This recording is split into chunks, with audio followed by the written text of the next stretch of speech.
Like the Asian leopard, car culture is slowly dying out, and that's sad. From the early days to its peak in the late 90s to early 2000s, and the slow bleed in the post-pandemic era, we're going to break down the nostalgic rise and tragic fall in today's video, starting with the 1990s. Chapter 1. Before Fast and Furious. To understand what happened, we have to go back to the early 1990s, because the Fast and Furious didn't actually create tuner culture, that came later. Before that movie ever hit theaters, there was already a massive underground scene built around Japanese imports, American muscle, European cars, lowriders, and so much more. And the late 90s were kind of a perfect time for this. You could still find relatively cheap enthusiast cars. Honda Civics, Integras, a 240SX, a Mustang, Miata, and probably a leaky BMW. Some cars that today would be worth way more money than they were back then. And that was important. Because when a car is cheap, well, you can experiment with it. You can mess it up. You can buy something with 150,000 miles on it, modify it, ruin it, and you're not financially screwed. And the internet was starting to change everything. Forums were becoming these huge communities of people that would gather to share builds, talk about engines, and post terrible photos of their cars. And ask questions at 2 in the morning because their Honda Civic starter wouldn't spin over. And this was a big deal. Because before social media, car culture wasn't just something you consumed, it was something you participated in. Chapter 2. Then came Fast and Furious. And then in 2001, the Fast and Furious came out. And if you were into cars at the time, you probably remember what happened next. Suddenly, the stuff that existed in magazines, parking lots, forums, and underground scenes was on the movie screen. It wasn't just car culture anymore, it was pop culture. Neon lights, nitrous, huge wings, ugly, horrible body kits, boost gauges, drag racing imports, the Supra, a Skyline, and of course, suddenly, everyone knew what NOS was. Now, obviously the movie wasn't realistic, not even close, but that's kind of missing the point. Fast and Furious wasn't a documentary, it was a fantasy, and people loved it. The movie took something that already existed and turned the volume way up. And for a lot of kids, this was their first introduction into cars. It wasn't their dad teaching them how to change oil, although he probably already had. It was Paul Walker driving a Supra. And that mattered because suddenly, cars weren't just transportation, they were cool. They were part of your identity. And for a few years, being a car enthusiast felt like being a part of a massive cultural movement. Chapter 3. The Golden Age. The early and mid-2000s might have been the closest thing car culture has ever had to a golden age. And I'm not saying everything was just better. There were plenty of terrible builds, and there were plenty of people doing things with their cars that they probably shouldn't have been doing, i.e. illegal things. But it was accessible, and that's the key. You could buy an old Civic, a Mustang, Miata, and you could turn it into something that was yours. Maybe it handled better. Maybe it looked ridiculous. Maybe it was faster in just a straight line. It didn't really matter. It was yours. And then you had magazines, forums, car shows, movies on DVDs, video games like Need for Speed, Gran Turismo, Forza. All of these reinforced the idea that cars weren't just transportation, they were hobbies. And more importantly, they were social. You met people because of cars. You made friends because of cars. In fact, you right now watching this video might have friends that you can date back to the early 2000s or the golden age of this car culture. And all that sounds pretty simple, but it's actually incredibly important because hobbies are much easier to maintain when they give you a community, something that you can feel like you're a part of. Hey, I've got a trade proposition for you. You leave a like and subscribe, and I'll give you more content. Sound like a deal? Alright, cool. Anyways, back to the video. Chapter 4. Then the internet changed again. And eventually the internet stopped being something you visited. It became the place you lived. Forums started losing their influence. Facebook groups became bigger, then Instagram, then YouTube, and eventually, years later, TikTok.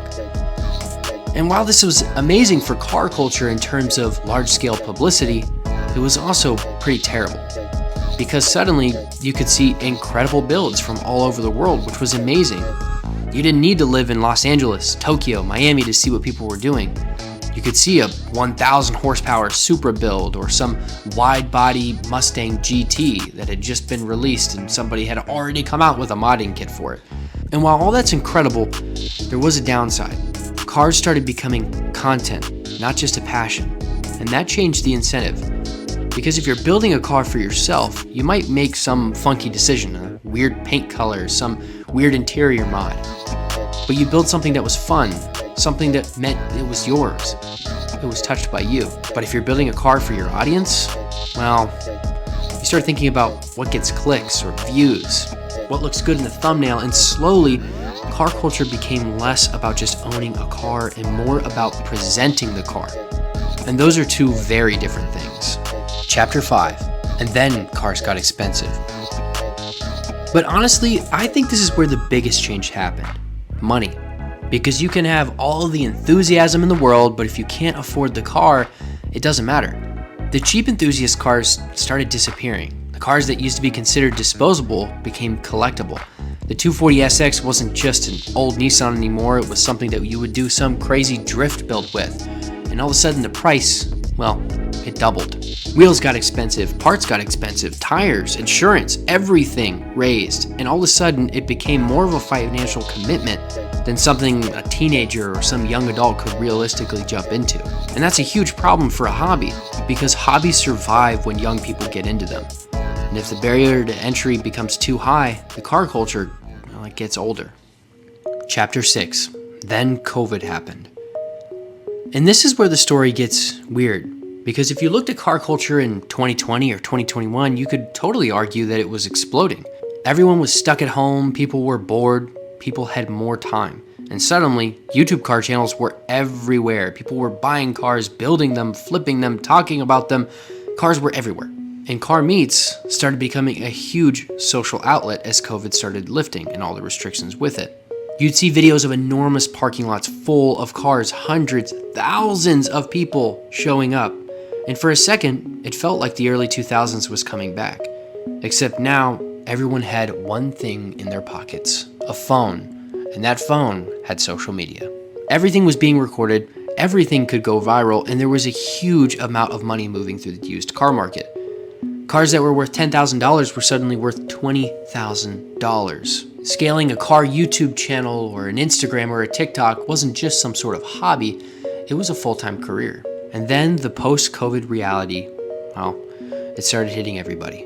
Once the pandemic started winding down, reality came back. Interest rates went up. Car prices were still incredibly high. Insurance was still brutal. And new cars, well, they were ridiculously expensive. And suddenly the idea of spending thousands of dollars modifying an already expensive car didn't seem quite as fun, especially for younger people. Think about it. If you're 20 or 23 like me, you were dealing with rent, student loans, food, insurance, a car payment, gas, everything had become more expensive. And then someone says, well, why don't you build an old BMW? Yeah, about that. The economics, they don't really work. Not anymore. And that's one of the biggest reasons I think traditional car culture has declined. It's not because people stopped liking cars, it's because a car became harder to afford. Chapter 7, and car culture started fragmenting. There's another change that's easy to miss. There isn't really one car culture anymore. There are hundreds. There's JDM culture, muscle, Euro, stance, off-road, bikes, which are technically not cars, but they've also got a really big culture. EVs, classics, all of it in separate categories. You might even have meets that are focused on one specific category, instead of just a bunch of kids with $3,000 Honda Civics or Acura Integras with a couple of mods on there. It might be one community or one platform that all comes together. The culture didn't disappear, it fragmented. And social media made the fragmentation even stronger. The algorithm gives you more of whatever you already like. If you're into Miatas, well, you're going to see more Miatas. If you're into Lamborghinis, you're going to see a lot more of those. So instead of one giant community, you get thousands of little ones. So is the car culture actually dying? Well, I don't think so, at least not completely. I think the version of car culture that existed in the late 1990s and early 2000s is dying. And that's an important distinction, because that version depended on a few things that don't really exist anymore. Cheap cars, cheap parts, cheap insurance, physical communities and a relatively low barrier to entry. You could be a car enthusiast without being someone rich, because the best part of car culture was never the expensive cars. It was always the kid with the cheap $3,000 Civic. It was the group of friends working on someone's car in a driveway. The guy who knew how to weld, the girl who knew how to rebuild an engine, the person that taught themselves how to tune. That was always terrifying. It was a Friday night meet, the terrible project car with probably rust all over the undercarriage. It was a hobby full of people. And maybe that's where car culture goes from here. Maybe it gets smaller, maybe it gets more expensive, maybe the traditional tuner scene never comes back the same way it did. But people are still going to modify cars. They're still going to race, they're still going to argue about which engine was better, they're still going to buy cars they absolutely cannot afford, and they're definitely going to spend $4,000 fixing a car that's worth maybe $2,000. Because that's what car people do. The machine changes, culture changes, internet changes, but the obsession really doesn't go away. And honestly, maybe that's the most interesting part about this. Because when we look back at the Fast and Furious era, we're not really remembering the cars, we're remembering what it felt like. Being young, having a cheap car, having a group of friends, something to work towards, a place to hang out on Friday night. That's what's changed. Not our love for cars, the world around them. Maybe the next version of car culture is already here. We just don't recognize it. Because every generation thinks the version they grew up with was the last real one. Until the next generation builds something completely different. And then they realized the culture never really died. It just changed cars. Hello, thanks for watching the video. If you want to see more content like this, don't forget to support me by hitting the like and subscribe button. Anyways, goodbye.